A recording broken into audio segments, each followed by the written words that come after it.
নাদিয়া তার আম্মুর উপরে রাগ করে, তার রাকিব ভাইয়াকে আর ডাকলো না। সেই দিনটা এমন করে চলে গেল, কিন্তু নাদিয়া রাতে আবার গেল তার ভাইয়াকে ডাকতে।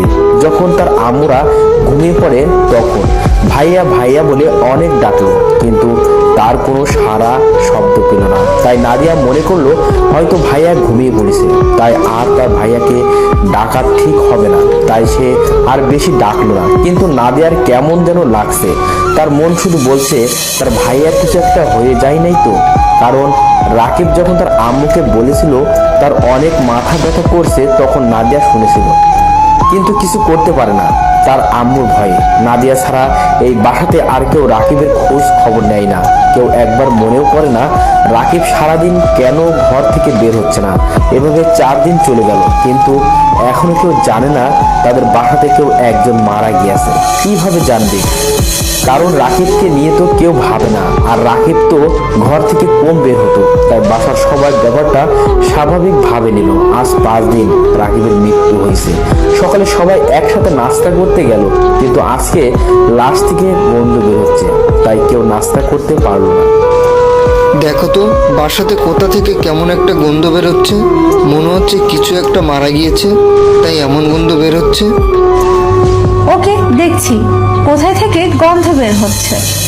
তারপর সবাই মিলে কোথা থেকে গন্ধ বেরোচ্ছে খুঁজতে লাগলো। সবাই দেখার পর খুঁজে পেল যে রাকিবের ঘর থেকে গন্ধ বেরোচ্ছে। তারপর তার আব্বু রাকিবকে ডাকতে লাগলো।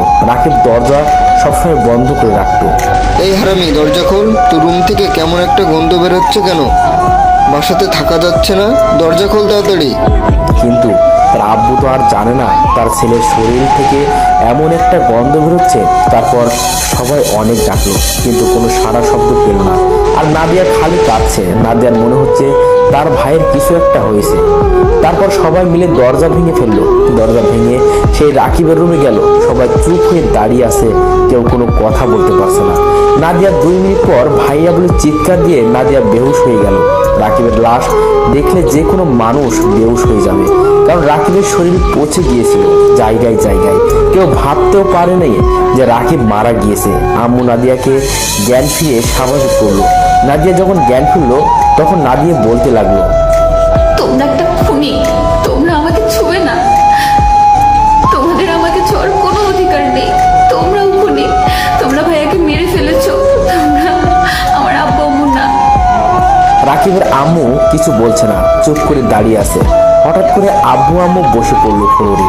নাদিয়ার এমন কান্না আর চিৎকার শুনে পাশের রুমে থাকা রাকিবের ছোট ভাই চলে আসলো। এসে দেখলো রাকিবের অর্ধেক পচা দেহটা ফ্লোরে পড়ে আছে। রাকিবের ছোট ভাই জিশান বলতে লাগলো, আব্বু আম্মু ভাইয়ার কি হয়েছে?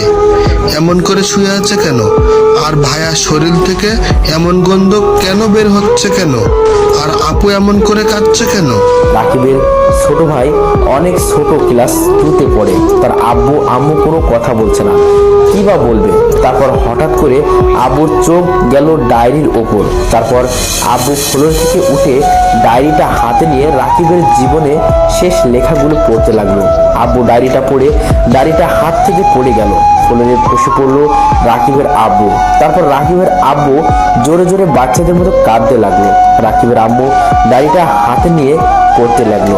ডায়েরিটা পড়ে রাকিবের আম্মু কাঁদতে লাগলো। নাদিয়ার পাশে বসেছিল, তাই সে উঠে ডায়েরিটা পড়তে লাগলো। নাদিয়া ডায়েরিটা পড়ে পাগলের মতো করতে লাগলো। আজ রাকিব মরে গেলেও খুশি, কারণ তার বাবা মা তার জন্য আজ কাঁদছে। রাকিব যদি আজ বেঁচে থাকতো তাহলে অনেক খুশি হতো। তার আব্বু আম্মু তাকে নিয়ে ভাবছে। তারপর রাকিবের আব্বু আম্মু শুধু কাঁদছে রাকিবের লাশের পাশে বসে। আজকে কেঁদে কোনো লাভ নেই, ভাইয়া আর এই নিষ্ঠুর পৃথিবীতে ফিরে আসবে না। তোমাদের তো খুশি হবার কথা, তোমরা কাঁদছো কেন? তোমরা হাসো, অনেক হাসো। তোমাদের খুনি ছেলে আর তোমাদের মানুষের কাছে ছোট করবে না। তোমরা এখন মানুষের কাছে মাথা উঁচু করে চলবে। তোমাদের মতো একটা বাবা মা কেউ দেখেনি। এমন বাবা মা হয় যারা নিজের সন্তানকে মেরে ফেলে। আর যদি লাশ থেকে গন্ধ বের না হতো তাহলে তো তোমরা জানতে না তোমাদের খুনি ছেলে মারা গিয়েছে।